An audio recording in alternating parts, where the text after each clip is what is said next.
Welcome back to another technical deep dive here in the debug zone. Today we're tackling a big question and breaking it down with insights from other users. Hopefully this clears up some misconceptions and helps you get the answer you need.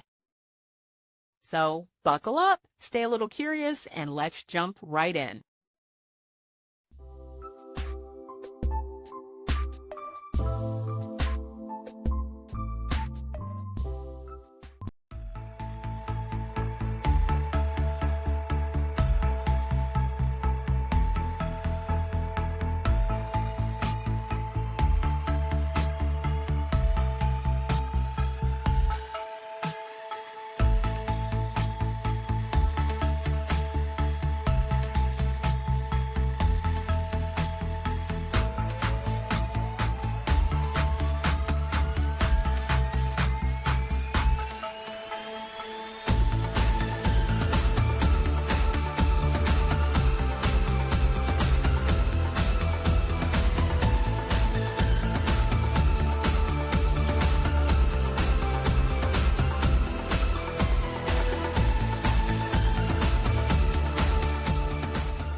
And that's a wrap.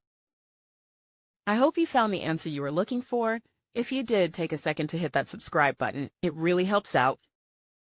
And let me know in the comments which solution worked best for you. See you next time in the debug zone.